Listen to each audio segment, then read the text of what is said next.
¿Traen todo su material? Acuérdense que mira, perfecto, ya viene Gustavo armado. No vamos a estar dando material porque todo el material de estudio está en el material que les pasamos. Entonces, vengan con bolígrafo, como le llamen, una pluma, un lápiz, lo que les acomode más. Pueden tomar notas ahí, pueden tomar notas tanto de la clase como del sermón. Pero vamos a seguir viendo esto y vamos a repasar un poquito para los que acaban de empezar. Por ahí les mandé un email con la clase anterior. Entonces, si alguno por ahí se rezagó y quiere ver la clase anterior, quiere tomar notas o se le fue alguna cuestión ahí, y tengan preguntas. Voy a dejar tiempo al final, voy a tratar de irme más o menos fluido para dejar preguntas al final. Algunos ya sé que son medio escépticos que voy a dejar, pero lo voy a tratar de hacer. No lo prometo, pero voy a tratar de hacer. Así que tengan sus preguntas ahí para el final. Este es el mundo en el que se movió el cristianismo en el siglo I y II. Este es nuestro escenario. Tenemos ahí la capital del Imperio Romano, que era el imperio que controlaba todo aquel mundo conocido. Tenemos Grecia, que fue la cuna de la cultura antigua, con mucha influencia todavía ahí, gracias a Alejandro Magno. Y tenemos aquí a la pequeña Jerusalén, donde crece y nace el cristianismo.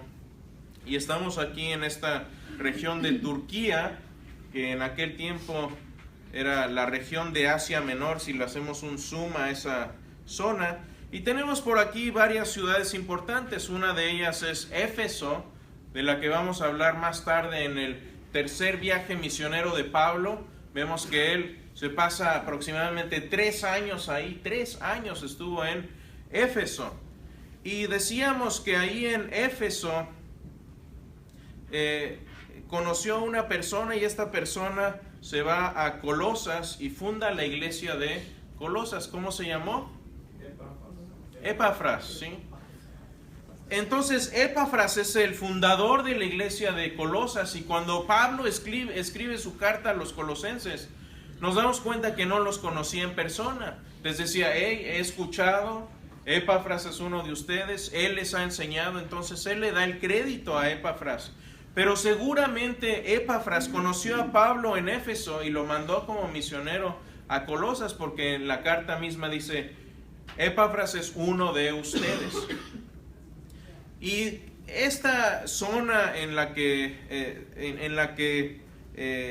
se encuentra Colosas es lo que en la antigüedad se llamaba el Valle de Licos. Eso es un poquito de trasfondo histórico que no cubrí la vez pasada. Había por ahí cerca la ciudad de Laodicea, era muy importante, y de hecho si vemos por acá, la ciudad de Laodicea estaba un poquito más arriba. Lo que sucede acá fue interesante, porque si ven la parte amarilla, las líneas amarillas son los caminos de los romanos. Y hubo un tiempo en que Colosas, más en la antigüedad, unos 200, 300 años antes de Cristo, era mucho más prominente, porque la ciudad de Laodicea casi ni existía ahí, y el camino principal para ir de este a oeste, o al revés, pasaba por Colosas. Después, cuando empieza a tener prominencia la ciudad de Laodicea, el pasaje principal se convierte entonces en Laodicea. Y esa es la cuestión que sucede aquí. Pero en este valle de Licos estaba Laodicea, que era el centro bancario. Era donde estaban los pesudos, los plateros. Había también la ciudad de Hierápolis, que había aguas termales, eran como aguas medicinales. Ahí en donde yo crecí, en Querétaro, hay un lugar que se llama Tequisquiapan, y en ese lugar hay aguas termales también. Entonces mucha gente iba ahí y hacían balnearios, y uno se metía ahí al agua que olía a azufre. Yo no sé cómo, pero bueno, la gente se metía y decían que se sentía mejor. Obviamente Fui un par de veces, pero el olor ahí es lo que lo mantiene uno alejado. Y Colosas obviamente era una ciudad muy antigua, era más pequeña que Laodicea, que Hierápolis, y como les dije, estaba al lado del camino, pero ese camino principal es un poquito como lo que sucedió aquí en Estados Unidos con la Ruta 66, ¿sí? Que era la ruta principal para ir ¿no vieron la película de Cars de Disney? Sí, esa era, que era a ver, por favor, cultura general. Y es la ruta principal que llevaba de este a oeste, pero ya después que se arman los freeways, ya esa ruta se queda como algo simplemente histórico ahí. Es un poco lo que sucede acá. Y esta población en este valle de Licos, había la población o la zona más específica de Colosas se llamaba Frigia. Y esta población estaba formada por diferentes tipos de grupos. Había nativos de Frigia o frigianos, no sé cómo les llamarían. Había nativos de Frigia, había griegos que habían llegado a colonizar, que eran mercaderes, que intercambiaban mercancías o que habían llegado a colonizar por ahí. Y había también una buena población de judíos en esta zona. Entonces, había más o menos unos 50,000 por lo menos en esta zona, no necesariamente en Colosas específicamente, pero dispersados en este valle o en la región de Frigia. ¿Están conmigo hasta ahí? A ver, ahora sí les voy a dar oportunidad dicen que no les di oportunidad de preguntar. Pregunten, ¿alguna duda acerca de el trasfondo histórico de el fundador, de cómo cuando Pablo escribe todo esto? ¿Algo que les queme? ¿No? Ajá. ¿Todo clarito o no han despertado? Sí, hermano, David. Dice ahí los judíos, ¿no? Supone que eran mercaderes también. Bueno, se ocupaban de muchas cosas, obviamente. Si uno ve ahí la película de Violinista en el Tejado, o sea, tenían diversas ocupaciones, ¿no? Sí, siempre los judíos han sido buenos mercaderes también. Entonces tenían ocupaciones diversas. ¿Alguien más? Entonces, decíamos también que específicamente la ciudad de Colosas se conocía por el teñido de una lana oscura púrpura que se llamaba Colossinum. Y esto es lo que atraía a mucha gente a esta zona. Y veíamos cuál era el problema de Colosas, cuál era la ocasión por la que escribe Pablo. Pues que se empieza a hacer ahí un revoltijo de ideas que se empiezan a mezclar con el cristianismo. Algunos decían, bueno, hay algunas cosas de filosofía oriental que son buenas, que nos gustan, que me laten, voy a meterme a eso. Algunos decían, bueno, hay algunas cosas del judaísmo que debemos seguir manteniendo, son nuestras raíces. Y empieza también esta idea del gnosticismo. La idea del gnosticismo, ¿cuál es? Dios me habla a mí, por eso yo sé más que tú. Dios me habla de una manera especial y tengo esa revelación específica de Dios y tú tienes que aprender de Dios a través de mí. Esa es la idea. ¿Está vivo el gnosticismo hoy? Muy vivo, muy vivo. Existe todavía esto. Así que el problema entonces que se empieza a mezclar esto con el otro, la idea de que también el gnosticismo tenía esta idea de que lo que podemos ver, lo físico, el cuerpo es malo y lo que es espíritu, lo que es invisible, lo que son pensamientos son lo bueno, y eso viene de ideas de Platón. Y se empieza a hacer todo este bufete de ideas y por ahí a un ladito está Jesús. Y lo que vamos a ver hoy y el punto central del pasaje de Colosenses que vamos a ver a partir del capítulo 1, si tienen sus Biblias vamos a estudiar a partir de Colosenses 1:15. Específicamente en este segmento del 15 al 20 vamos a enfocarnos. El punto de los colosenses o el problema de los colosenses era esta idea de que hay muchas formas de llegar a Dios. No sé si han visto esta analogía de que las religiones son como una montaña, y que tú puedes subir a la montaña por cualquier lado y llegas a Dios hasta arriba está Dios. Esa es un poco la idea que empieza a permear en la iglesia de los colosenses, y Pablo habla y escribe específicamente diciendo: tenemos un problema aquí. El problema aquí es que tenemos todas estas otras ideas, pero solamente tenemos una persona a la que debemos tener en supremacía. Y si podemos resumir esta clase el día de hoy, sería la supremacía o la preeminencia de Cristo sobre todas estas otras ideas o filosofías, como en la misma carta Pablo dirá después. Así que si vemos este pasaje primero de Colosenses 15, este pasaje voy a dar un poquito de antecedentes, porque este es uno de los pasajes más maravillosos que hay en la Biblia. Probablemente no lo escribió Pablo, o no es autor Pablo. ¿Cómo eso? Bueno, es posible que esto ya haya sido un himno muy antiguo que la iglesia ya estaba recitando entonces. Entonces cuando yo me puse a ver esta cuestión, a mí me fascina, porque es muy importante que nosotros como cristianos entendamos qué es lo que creían los primeros cristianos, porque hoy en nuestra sociedad está esta idea de que Cristo no fue Dios sino hasta el Concilio de Nicea, hasta 300 años después. Y cuando tenemos este tipo de creencia tan antigua que elevan a Jesús al nivel de Dios, por judíos que tenían un monoteísmo estricto, que desde niños lo primero que podían enseñarles antes de casi de hablar era el Shema. ¿Qué dice el Shema? Escucha, oh Israel, Jehová es tu Dios, Jehová uno es. Ese era el Shema.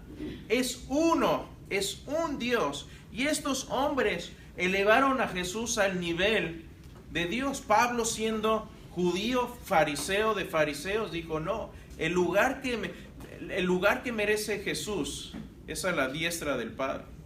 Y lo mismo lo dice Jesús. Si ven Mateo 14:61, donde el sumo sacerdote se rasga las vestiduras, Jesús dice: y verán al Hijo del Hombre descender en las nubes y sentado a la diestra de Dios. Y eso después de que dice: ego eimi, sí, yo soy el que tú dices, el Mesías, sí, soy yo. Entonces este es un pasaje maravilloso, porque parece ser un himno muy antiguo que la iglesia ya estaba recitando. No sabemos si Pablo es el autor original del himno, pero ¿cómo sabemos que es un himno? Porque el lenguaje de Colosenses cambia un poco. Empieza, y es más notorio esto en el griego. En el griego se ve como una cadencia, como si fuera un poemita. Y es algo que normalmente se hacía para que la gente se lo pudiera aprender. A ver, ¿cuál es otro de los credos más antiguos y más famosos que tenemos en la Escritura? Que Jesucristo nació de la Virgen María. ¿Estás hablando de...? Estoy hablando de credos más antiguos todavía. Antes, porque acuérdense, ¿qué se escribió antes? ¿Los evangelios o las epístolas? Las epístolas. Mucha gente piensa que los evangelios son los primeros escritos que nos llegan. No, son los escritos de Pablo lo primero que nos llega. A ver, esta sí no los dejo. Timoteo, ¿no? Donde dice que grande es el misterio de la piedad, que fue manifestado en carne, vindicado en el espíritu, contemplado por los ángeles. Exactamente. Ese es un credo también. 1 Timoteo, ese es un credo. Hay otro muy famoso. ¿Qué es lo más importante en el cristianismo? Que les entregó a sí mismo como él había recibido. 1 Corintios 15, 3 al 5, léanlo. ¿Sí? Pablo en 1 Corintios 15, 3 al 5 les dice: esto es lo más importante. Si lo creen son salvos, si no lo creen no son.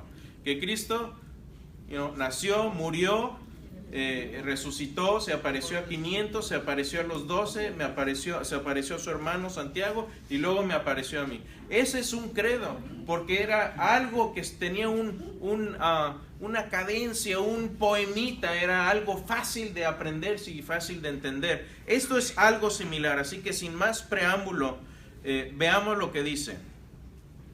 Si tienen sus Biblias pueden seguir. Dice, Él es la imagen del Dios invisible, el primogénito de toda la creación, porque en Él fueron creados todas las cosas, las que hay en los cielos, las que hay en la tierra, visibles e invisibles. Fíjense en esta idea, visibles e invisibles.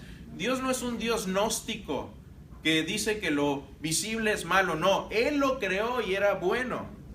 Sean tronos, sean dominios, sean principados, sean potestados. Todo fue creado por medio de Él y para Él. Y Él es antes de todas las cosas y todas las cosas en Él subsisten. Tremendo pasaje. La imagen, aquí la palabra imagen en el griego es eikon. De ahí nos viene la palabra ícono, que es una imagen. Por ejemplo, cuando se traduce, los judíos traducen el Antiguo Testamento al griego, esta palabra la utilizan para representar la imagen o la estatua de Nabucodonosor, un ídolo. Pero aquí lo que hace Pablo es utilizar esta palabra para decir, Jesús es la copia, la imagen, la representación del Dios invisible, es decir, al Dios que no puedes ver. Si quieres ver algo cercano a Él, ve a Jesús. Dice, porque no Él fueron hechas todas las cosas, es decir, es responsable de la creación, lo visible, lo invisible. Esto es contra el gnosticismo que estaba sucediendo ahí. Todo fue creado por medio de Él y para Él. Y aquí viene esta afirmación, pequeñita pero súper clave. Él es antes de todas las cosas. Es decir, cuando no había nada, Jesús ya estaba. ¿Sí? Tremenda afirmación. Y sigue acá el 18, dice, y Él es la cabeza del cuerpo, que es la iglesia. Es decir, la iglesia es el cuerpo, Jesús es la cabeza. Él es el que es el principio, el primogénito de entre los muertos, para que todo tenga preeminencia, por cuanto agradó al Padre que en Él habitase toda la plenitud. Y aquí la plenitud ¿de quién? De Dios, de la deidad.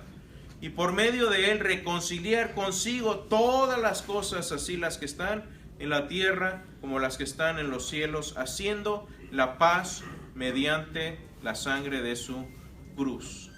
Él es preeminente, es la cabeza, es el preexistente, tiene la plenitud. El que dice aquí que toda habitase, dice que agradó al Padre que en Él habitase toda la plenitud. Se refiere a esta idea judía de que Dios habita en el templo. Esa es la misma idea, que así como Dios estaba presente en el tabernáculo y después en el templo, en el lugar santísimo, así de esa misma manera hace la analogía Pablo, habita Jesús, habita Dios en Jesús. Entonces este tema también viene, este tema de la reconciliación. Y hablábamos, hoy en la mañana hablábamos de esto con David, decíamos, bueno, se ha perdido mucho el predicar el evangelio en las iglesias. Se ha sustituido mucho por, me preguntaba él, ¿qué es el deísmo terapéutico? ¿Alguien sabe? ¿Alguien ha oído este término? Deísmo terapéutico. Es la idea de que Dios está ahí distante, pero está listo para suplir tus necesidades. Es el Dios de la lámpara de Aladino. Cuando lo necesito, ahí está. Pero no me vino a salvar, no me habla de pecado, no me confronta. El infierno ni se diga, no, olvídate. Entonces, esa es la idea del deísmo terapéutico. Y aquí Pablo, contra este tipo de idea, habla, ¿qué fue lo que vino a hacer Jesús? Vino a reconciliar consigo todas las cosas, así las que están en la tierra como las que están en los cielos, haciendo la paz mediante la sangre de su cruz. Es decir, Jesús fue humillado, torturado, flagelado, crucificado y asesinado para que tú y yo pudiéramos ser reconciliados con el Padre. Había una ruptura ahí y Jesús, a través de su sacrificio, viene a ponernos. Y no solo eso, me gusta esta idea de C.S. Lewis, el autor de las Crónicas de Narnia, que escribió mucho de esto, y decía, el Dios justo, estamos como en una batalla, y esta batalla ya se ha ganado porque, y él vivió la Primera Guerra Mundial y la Segunda Guerra Mundial, y utiliza esta imagen, por ejemplo, del desembarco de Normandía, donde tienes miles de tropas que llegan a un lugar y desembarcan ahí. Y dice C.S. Lewis, el Dios justo ya ha desembarcado, Él ya invadió este mundo en la crucifixión y viene a reclamarlo para Él. Entonces estamos todavía en medio de la batalla, pero la guerra ya se ganó. ¿Cuándo se ganó? En la cruz. La batalla, ya la guerra se ganó. Seguimos aquí en la lucha, sigue habiendo víctimas, pero la guerra ya está ganada y Él ha venido a reconciliar, a restaurar la armonía que existió desde el principio entre Dios y el hombre. Entonces esto es interesante, este pasaje también, porque si lo vemos en el griego, a ver, si lo leemos en nuestras Biblias ya traducido, pues son varias frases, ¿sí? Si leemos del 15 al 20, perdón, aquí no es Colosenses del 15 al 17, es el pasaje completo, del 15 al 20 en el griego. Es una sola frase. Pablo utiliza en el griego una sola oración. O sea, Pablo, un puntito por ahí. No, es una oración completa. Y esa es la idea, es una idea compleja. Pero en el griego la avienta toda la idea completa sin un punto. Entonces, una oración larga, probablemente un himno o credo o un poema devocional de la iglesia primitiva. Y aquí consulté a uno de los grandes expertos del cristianismo primitivo. Su nombre es Larry Hurtado. Estuvo aquí, de hecho, en Champion Forest hace como un año, vino a la biblioteca de Lanier. Y esto es lo que él dice. Él dice, este pasaje refleja, ya sea directa o indirectamente, la alabanza hímnica de Cristo, que fue una característica de la vida devocional de al menos algunos círculos de los cristianos del primer siglo.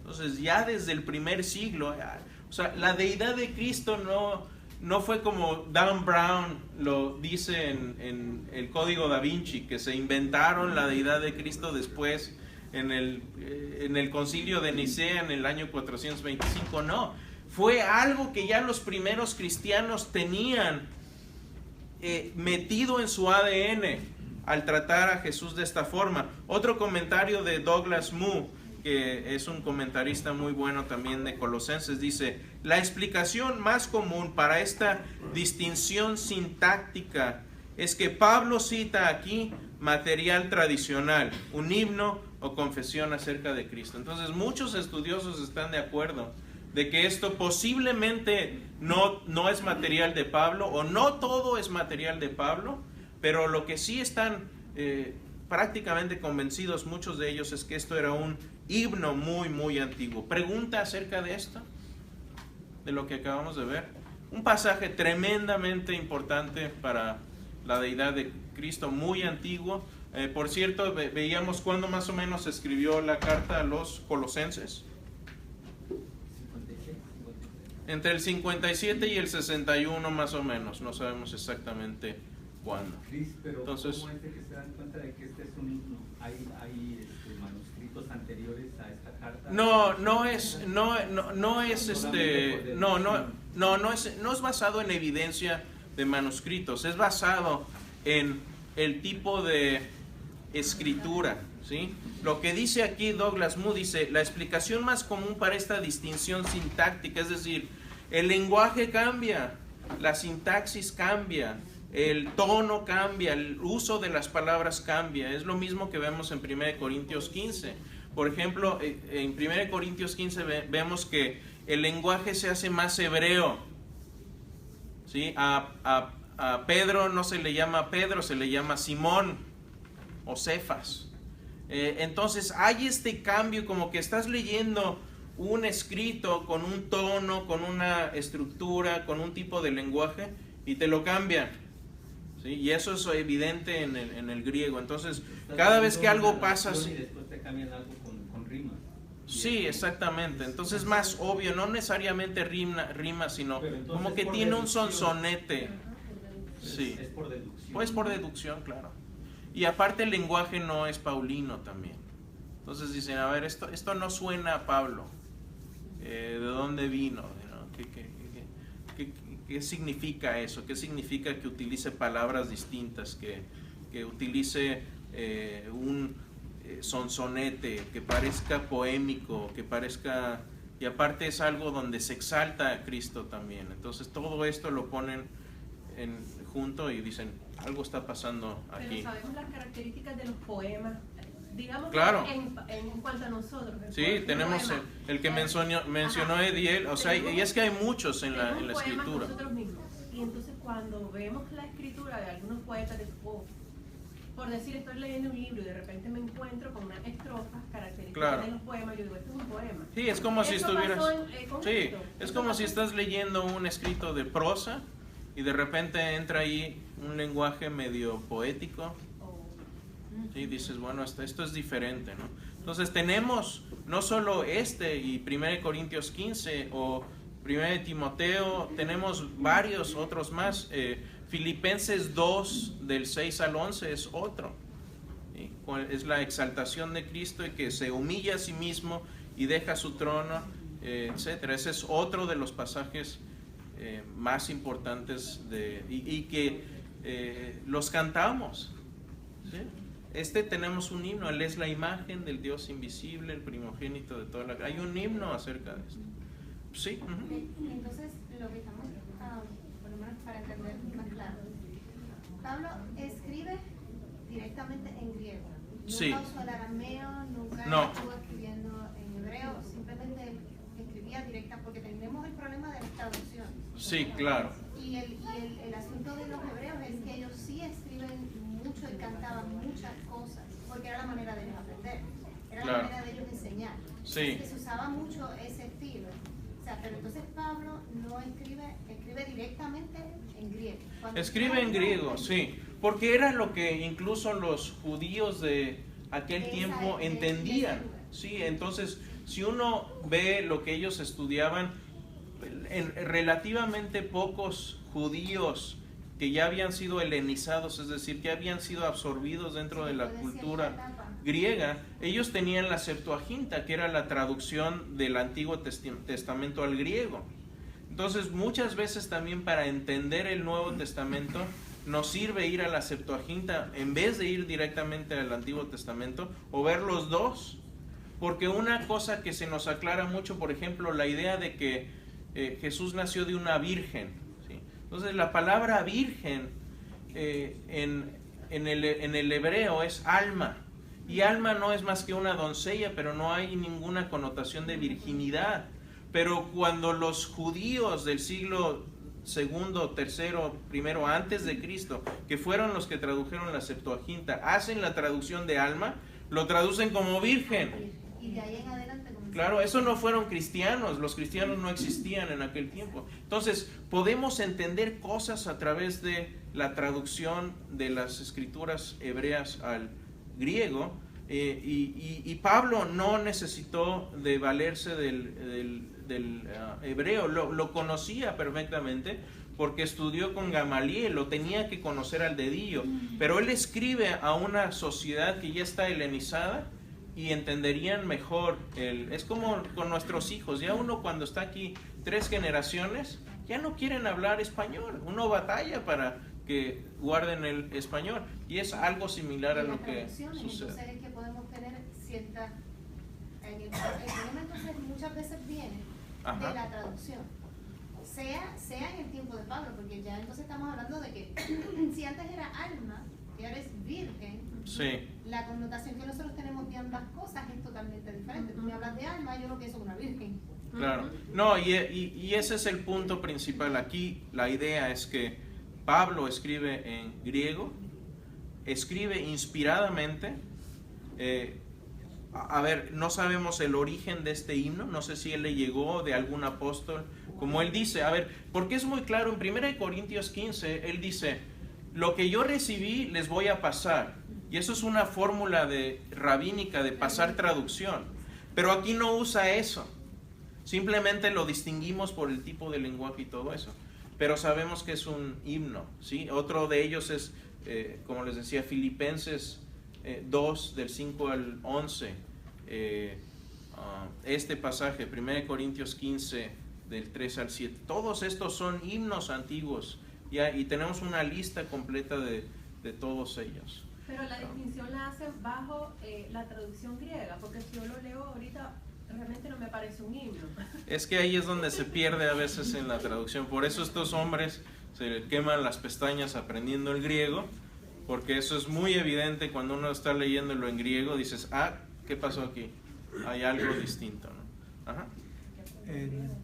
Se nos enseña que en la lectura existe la voz del autor, dando a entender de que una de las fórmulas dentro de las gentes que son estudiosas para saber quién dijo o cómo dijo, se refieren al autor.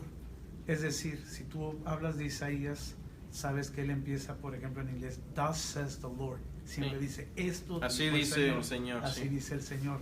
De la misma manera, cuando tú estudias a Pedro, a la carta de Pedro, primero o segunda, ves la distinción entre una redacción más, con un mejor léxico, es decir, con una mejor forma, es decir, como que si lo estuviera escribiendo un doctor versus a un campesino. Claro. Entonces, todos esos matices nos hablan de la palabra escrita, llámese en hebreo, en griego, en todo, del carácter de quien lo hace. Sí. Y no es posible o no es falto de mérito el no entenderlo, es simplemente que es difícil. No, yo creo que precisamente Dios en su bondad incluye al hombre en sus planes. Sí, Dios pudo haber dictado todo el Nuevo Testamento al igual que dictó los 10 mandamientos, que fue lo único que tenemos en el Antiguo Testamento, donde dice, y Dios escribió esto de su propia mano. ¿Sí? No tenemos eso, pero eso no disminuye la autoridad de lo que tenemos hoy. Hay otras formas de discernir esa autoridad. Pero Dios no divorcia, no hace un dictado divino, sino de que conserva la personalidad de los autores que plasman sus ideas inspirados por el Espíritu Santo.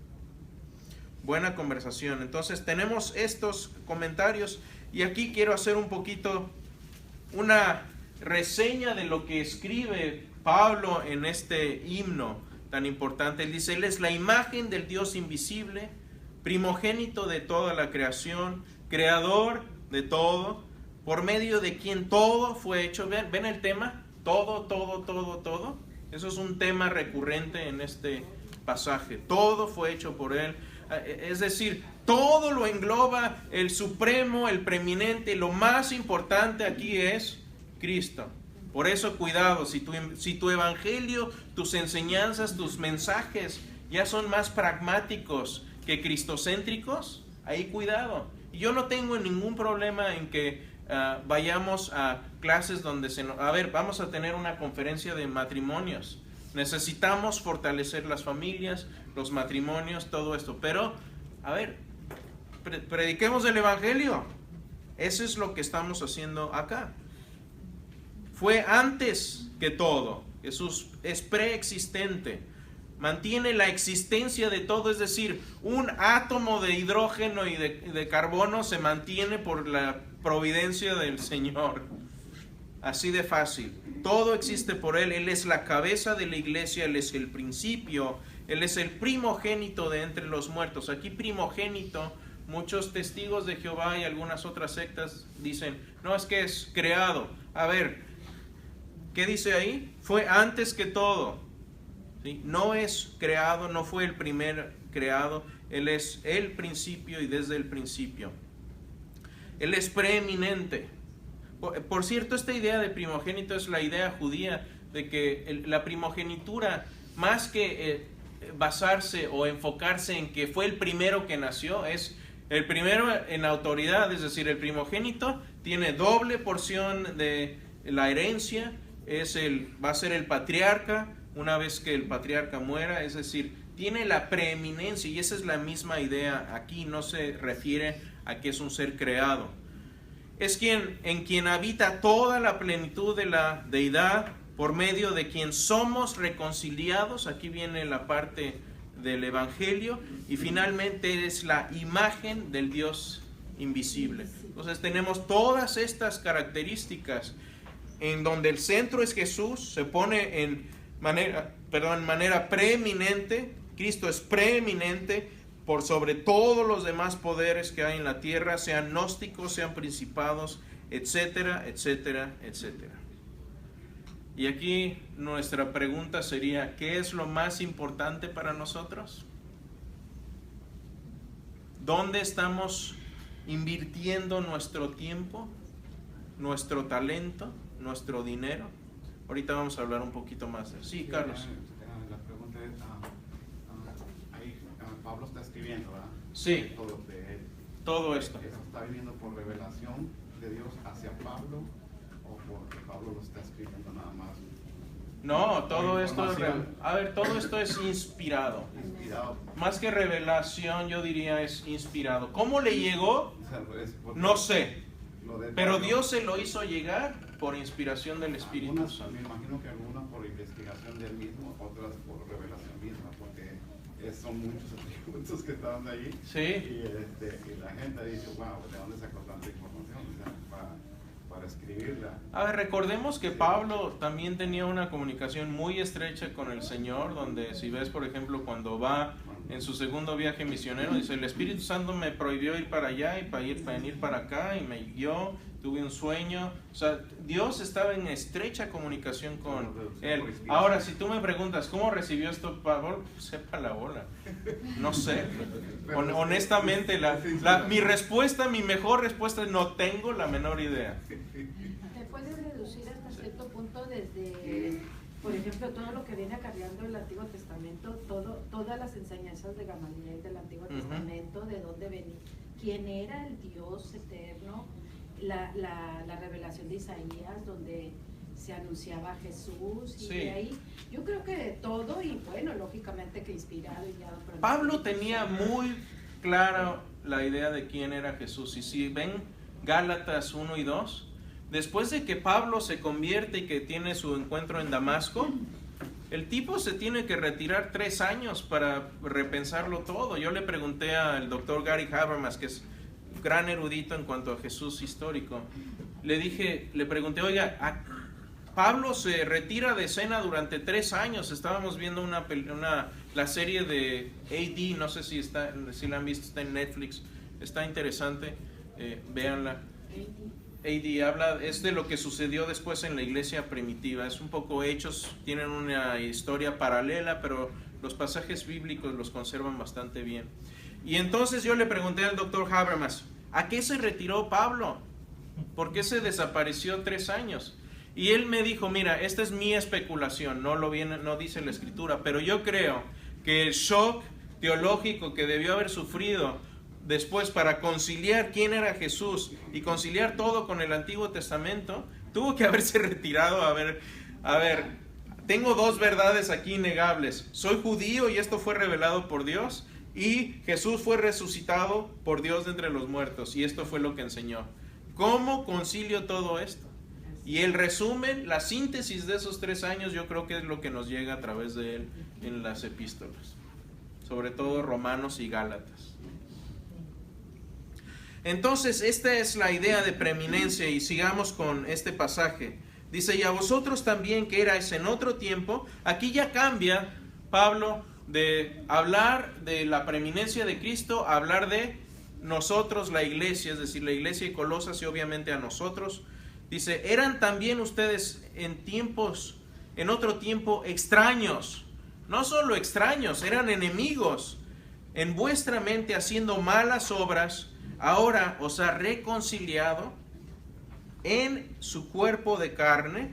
¿Ven? Otra vez la idea. Cuerpo de carne contra el gnosticismo que dice que la carne es mala. ¿Sí? Por medio de la muerte para presentaros santos, sin mancha, irreprensibles delante de él. Aquí usa lenguaje sacrificial que se utilizaba en el Antiguo Testamento. Irreprensibles delante de él, si en verdad permanecéis fundados y firmes en la fe y sin moveros de la esperanza del Evangelio que habéis oído.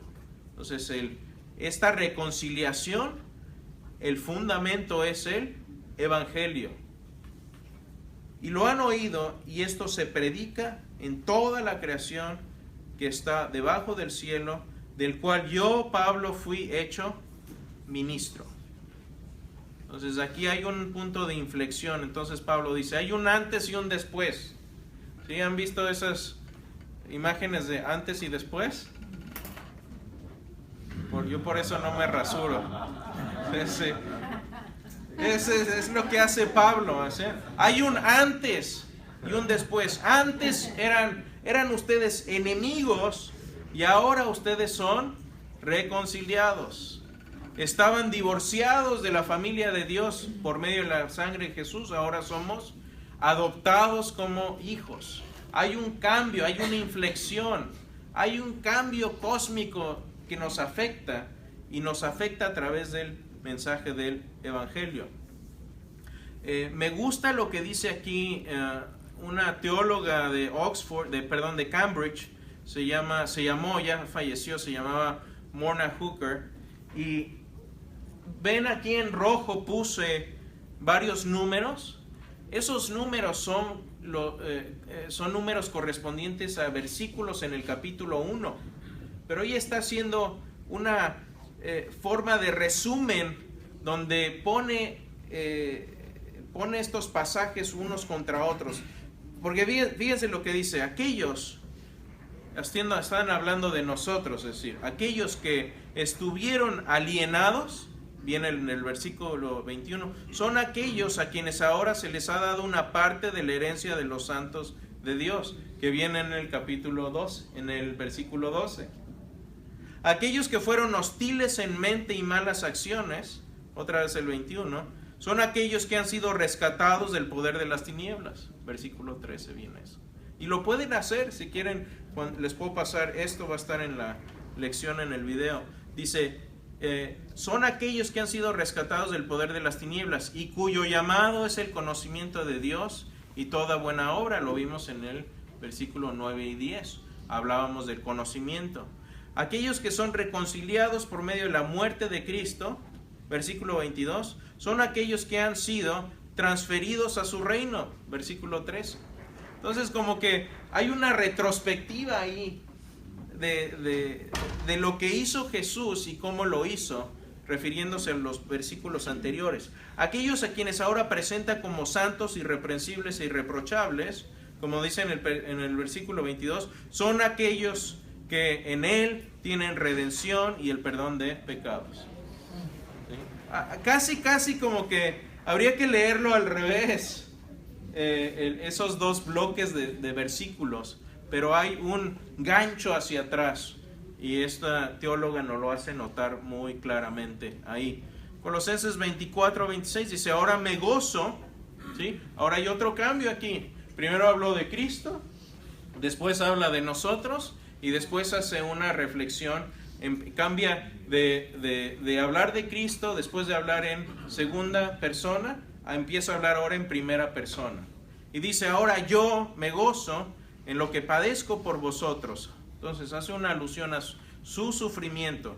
Y cumplo en mi carne lo que falta de las aflicciones de Cristo por su cuerpo, que es la iglesia, Pero esto no quiere decir que el sacrificio de Cristo fue incompleto y que de alguna forma está completándolo Pablo, sino que a través del sufrimiento de Pablo, él se está identificando con el sufrimiento de Jesús. ¿Y qué quiere decir completar el sufrimiento? Obviamente, Pablo tenía muy claro que si quería alcanzar a la gente, le iba a costar. Y le costó.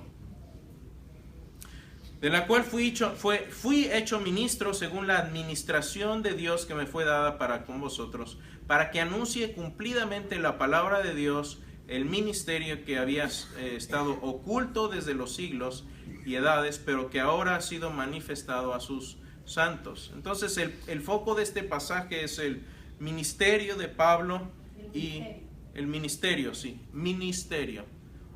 El misterio, dice. Aunque habla del ministerio. Sí, bueno, habla del ministerio de Pablo, obviamente aquí menciona el misterio. ¿A qué misterio se refiere?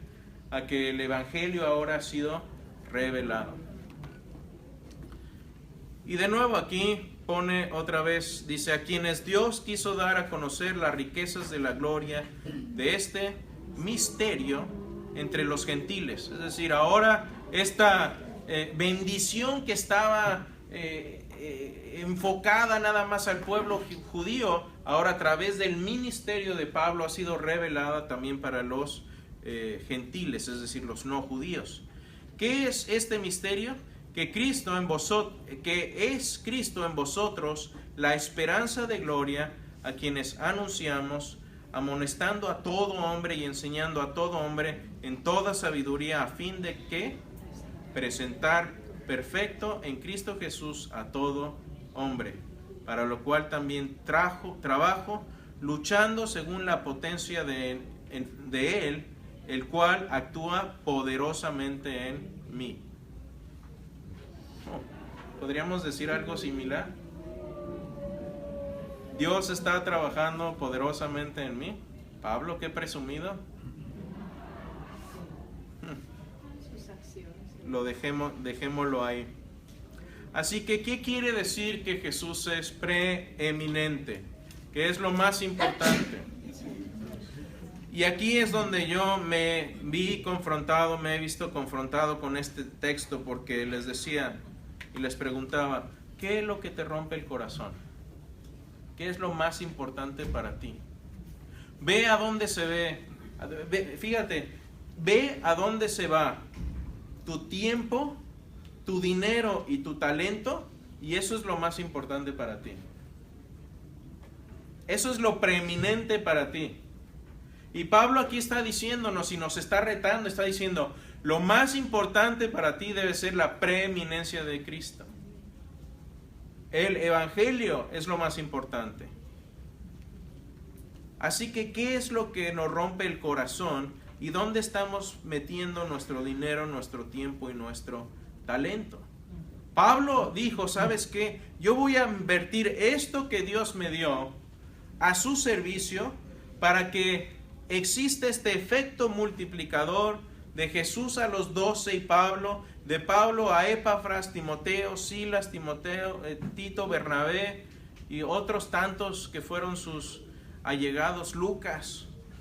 De ahí se funda la iglesia de Colosas, y no solo eso, podríamos poner casi todas las demás iglesias de Asia.